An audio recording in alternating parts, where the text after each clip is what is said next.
Welcome back to Cards and Comics, and today I'm going to be going through a non-sports Marvel and other card mill day. So this won't just be Marvel cards. I'm going to talk about, yes, dreaded DC cards. I'm going to show you some really cool ones and explain to you why I think they're cool, why I'm collecting them, and I think you'll see the point pretty quickly. Now, yes, the Marvel card boom is over, and to me, I don't really care one way or the other because I collected them before they became popular, and now that they're not, I can maybe finish some sets, and I still have some really cool cards. Um, there was a Wolverine Royal Foil I just sold. I didn't look at the final price, but it was over $2,000 at one point. I have that card. Wolverine number to 10, sorry. Royal Foil Wolverine number to 10. And then I just saw like a red Wolverine PMG from 2020. Metal X-Men, sell for over $1,000. So, it's not dead. It's just, it's gone back to more rational, big characters, more rare cards. So, but it's still fun to collect them. And so we'll start here. It's pretty eclectic. So there'll be a lot of different things, some autographs, PMGs, just some really interesting stuff here. So I'm going to start here actually with 1996. And so I've been slowly building the 96 set as part of my just collection. This set was something I sort of missed. It was right in the middle of my time period where I wasn't as collecting as I was going to school. So I didn't really pay attention to this set, but it's such a great artwork. And, a lot of people, have built this set just because it's so, just pretty. And it's great to just collect base sets. And this is into my new philosophy around cards you can get for $20 to $40 and build something cool and build a collection out of it. And this is definitely a set and cards you can do that. And you can see it's a great card. And there's the back. There you go. Silver Surfer 96 masterpiece. I don't know how many cards away I am, but one closer. Next up is a palladium, insert out of last year's metal, and 2020, 2021. And this is one of those, again, cheap insert sets that I just want to get the full set.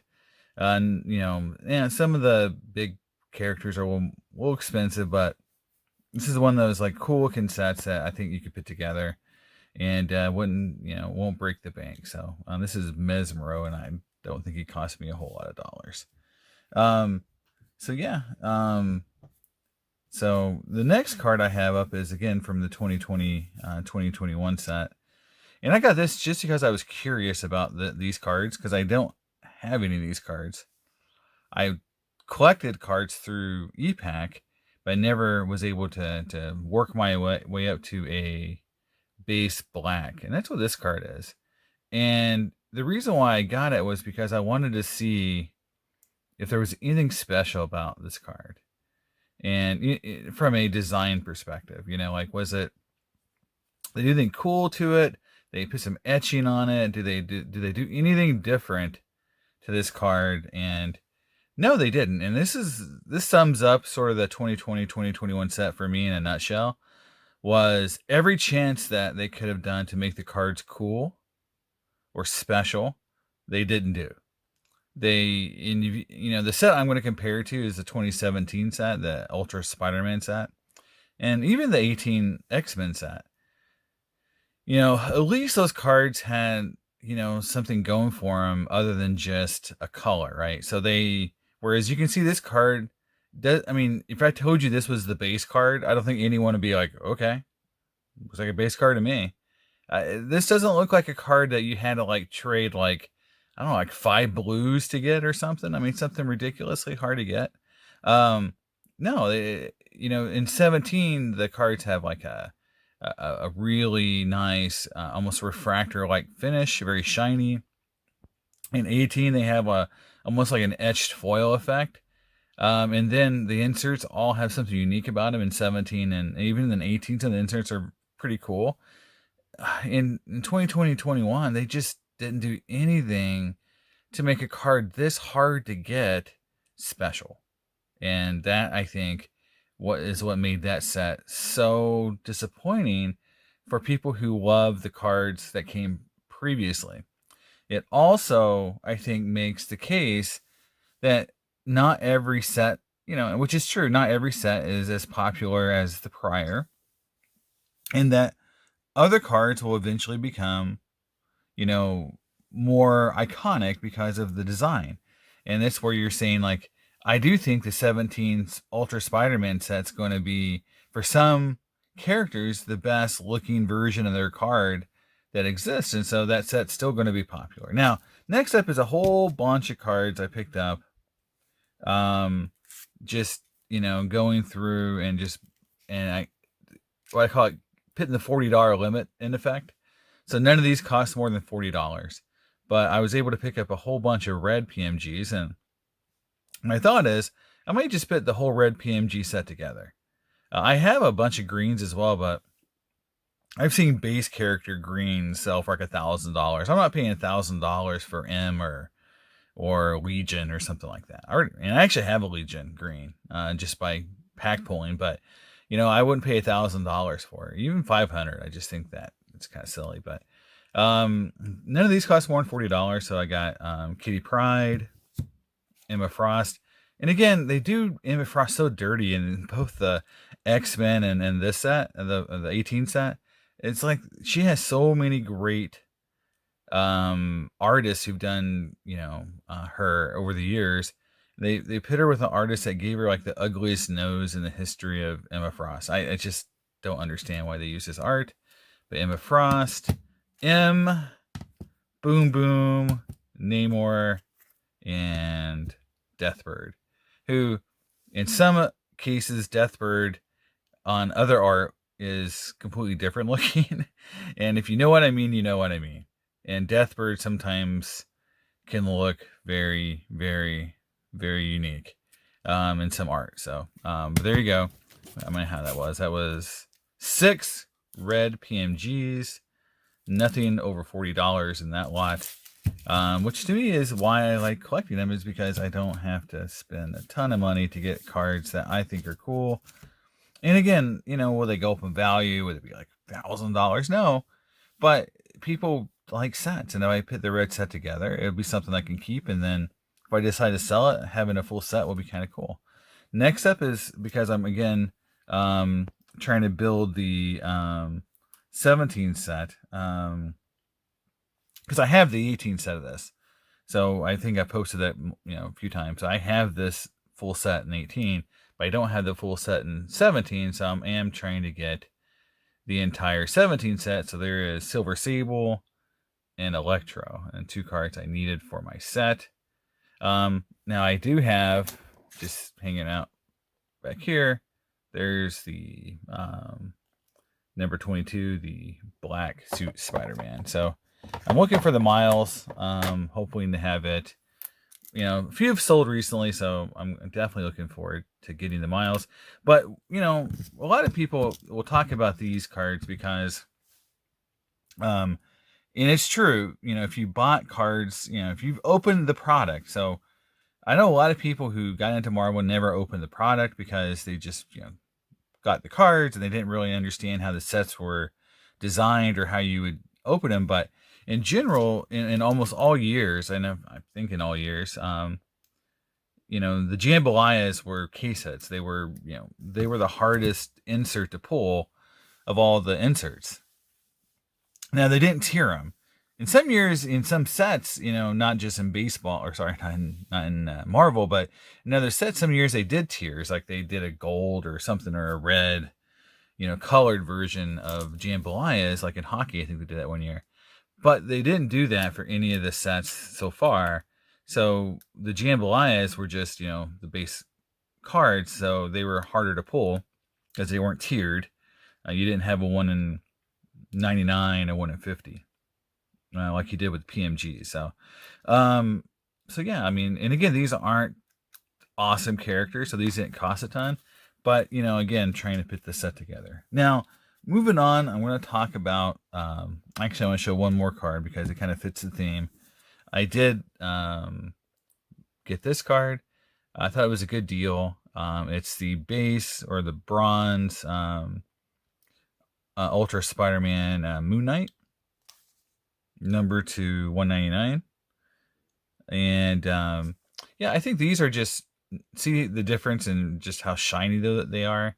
So I just think they're really nice looking. I don't think they're going to be like the most expensive just because of the numbering to 199. People are realizing the bronze are kind of not that rare in terms of just total numbers, but they look really nice. And I think I'm going to, maybe try to put that bronze set together as well one of these days, let it cool down a little bit further because I still see some bronze cards a little bit too much, and I think I'm going to let it cool off a little bit more before I get in.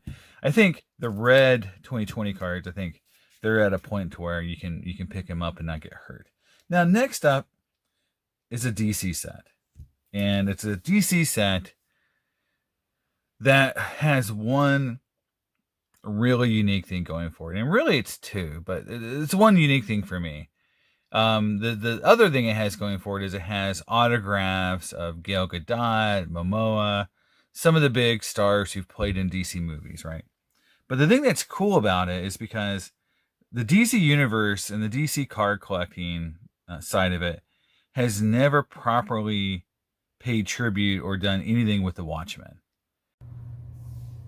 The Watchmen have a very unique place in DC universe history. And for people who really understand sort of the literary landscape back in 85, around that time period, comic books really didn't have a great reputation, as literature. And Art Spiegelman's Mouse and The Watchmen by Alan Moore and Gibbons, are the two that have transcended a lot of mediums and a lot of let's say, historians and people who really look at literature in a serious manner. It's in libraries. It's just a book that's very important. And for me personally, it was such an important story for me because it really made me, understand that comics could be serious and that there was more in-depth writing than just people beating each other up. And one of the things that I liked was I did like the movie, the first adaptation of The Watchmen, the movie. Story-wise, the changes they made actually made sense. But the thing that's great about it is, it has some of my favorite characters in all of the DC universe. Night Owl and Rorschach. And I know you're not supposed to like Rorschach. Please don't kill me for saying I like Rorschach. I like the character Rorschach for what he does and sort of like his, I think, redemption in the comic book. And he's really the amalgamation of Peacemaker and the Question. So if you get into DC comic book lore and when they bought Charlton and how this whole Watchmen came about, and Peacemaker, who's the show of Peacemaker, is great. But if I'll do anything for peace, that you think about Rorschach and his mindset, it's Peacemaker combined with the Question, which is, the aesthetic and the Question was another objectivist, I think, Steve Ditko creation. So anyway, it's very important because those characters will never be made ever again in that way.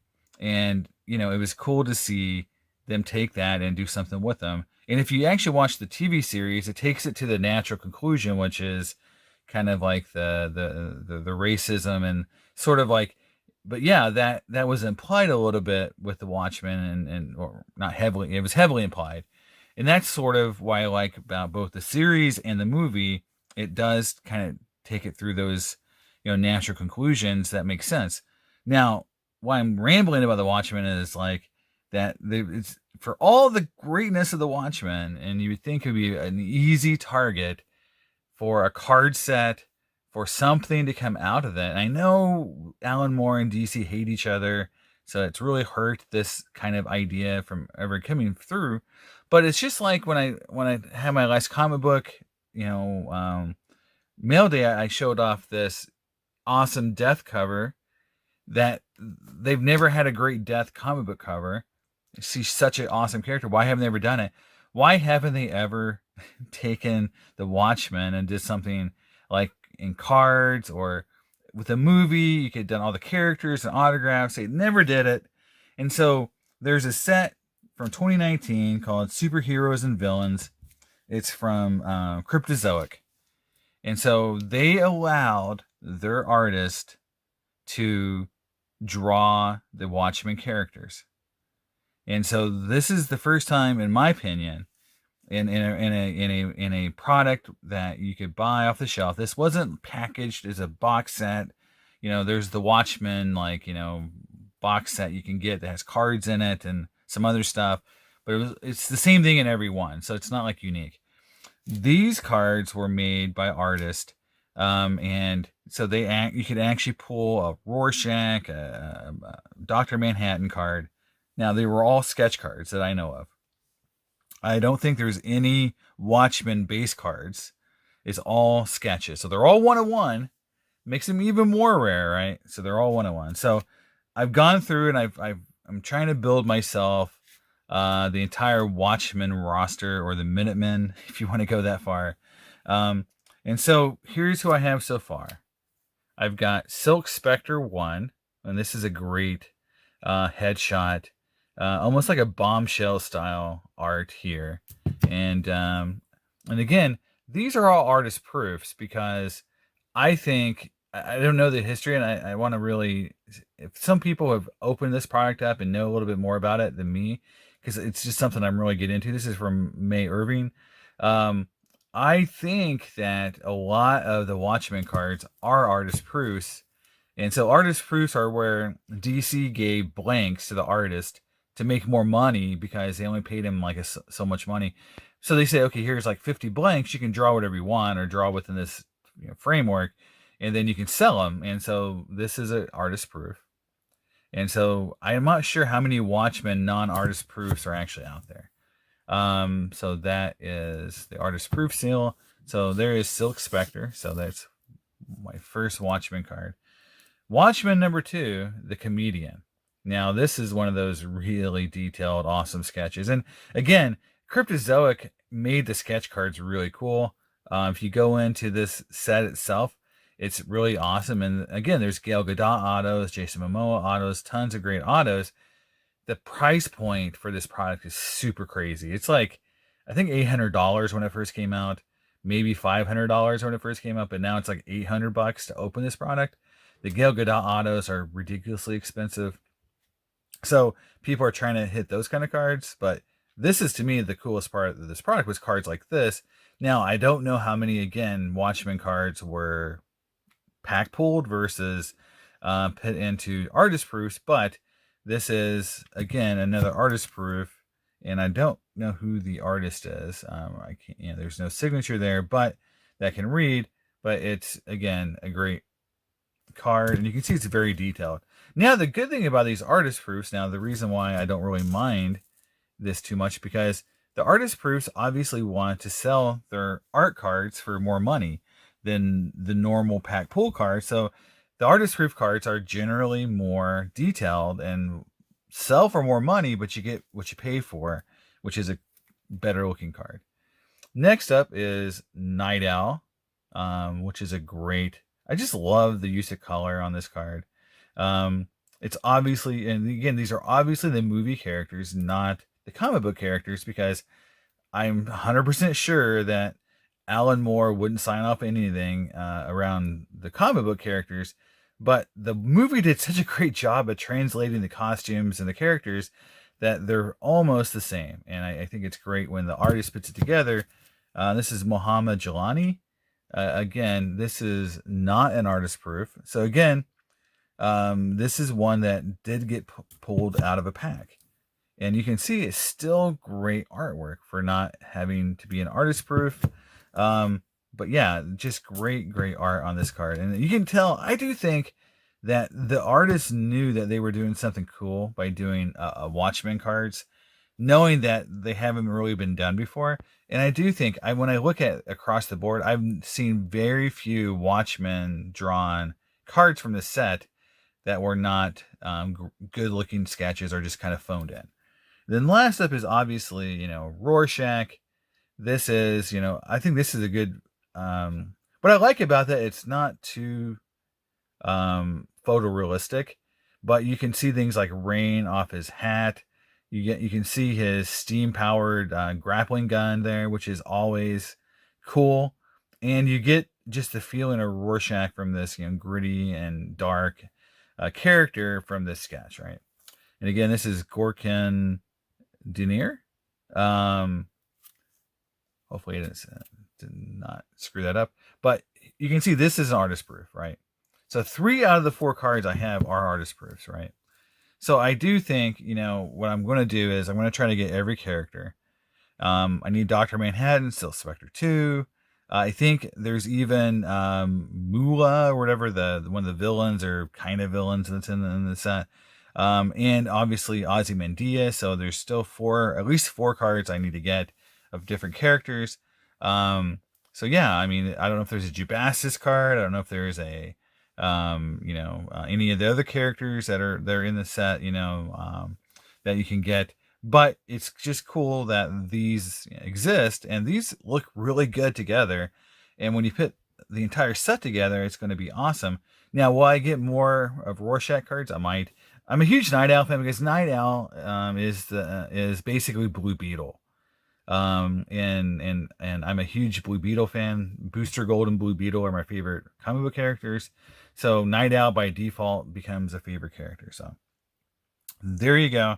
That's my Watchmen. That's why I like these cards. Why I think they're amazing. That they did something finally with Watchmen into a card format.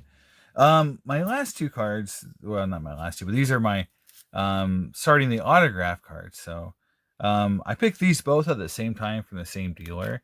So it's the Hayden Christensen, Anakin Skywalker, and the Taika Waititi. Yep. Taika Waititi. IG-11. And the only reason I got the IG-11, obviously, is because of Waititi. I just, like, I'm a big Fly the Conchords fan. What they do in the shadows, all his work, Thor, the last Thor movie that was amazing. So, I just like his work. I just saw Our Flag Means Death, which is just amazing, really good show. So again, he does a lot of great work. I just like having an autograph from the Star Wars because, Star Wars is cool. But I think these autographs look good. I think they are cool. I don't like their stickers, but at least they look nice. They did a good job with the design, even though they put stickers on the card.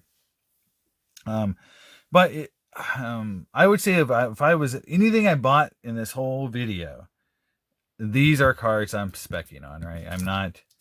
I'm not buying these Star Wars cards because I'm trying to build my Star Wars set or my Star Wars collection. You'll see I don't really collect Star Wars cards. These are really the only 2 I have. I like I like the autographs. I like the characters or the people that are on the autographs or how important they are. So I'm just gonna buy them, hold them, and see what happens. And if they go up, I might sell them and buy something else. But to me, they're good to have.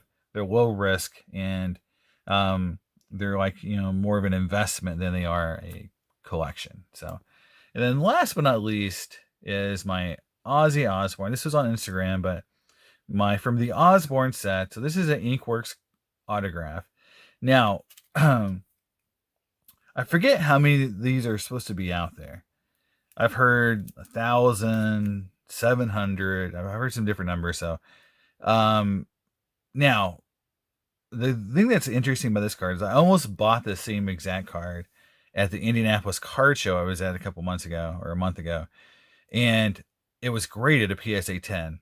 And the guy wanted over $2,000 for it. And I was like, it's a little too much for me. So I got the raw card, a lot cheaper. I may get it graded. I don't think it'll 10. I mean, the paper stock on these cards is just paper thin. Like, they put no effort into these design. I mean, look at the design in the background. It's just terrible. Like, what? I don't know what they're... Okay, just it's Ozzy Osbourne. It's like a cool on-card auto. do something with it other than that, but they didn't. So, but it's very paper thin. It's very thin paper. The card damages pretty easily.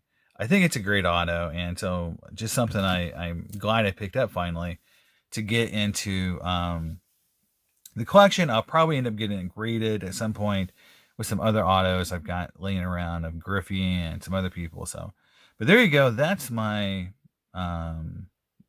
collection, or my non-sport Marvel, DC, whatever non-sport card update with lots of cool stuff.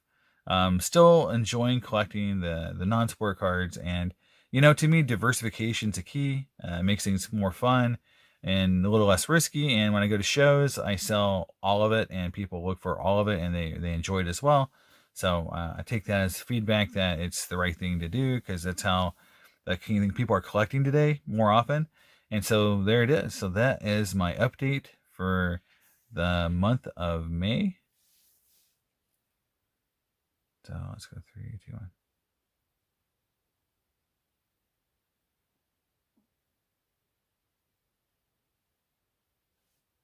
And there you go. That is my collection in November. 3, 2, 1. And there it is. That is my May non-sports card mail day and update. Hope you liked it. Let me know in the comments. I love collecting like this. I can't wait to go to more shows and interact and show off my collection and have chances to. 3, 2, 1, and 3, 2, 1. There it is. That is my May non-sports card mail day. Hope you liked it. I went a little deeper with some of my explanations on why I like the cards, but I hope you understand it. These are really cool cards, and kind of cool to me because it's speaking to my inner kid for a lot of this. And so I had a lot of fun, and I'm having a lot of fun with non-sports cards. I'm going to continue to collect them. I'm going to continue to go to shows and sell them and buy them. So hope to see you there. I'm going to be out at shows this summer. Hope to connect with some of you guys, and I'll see you next time. Bye.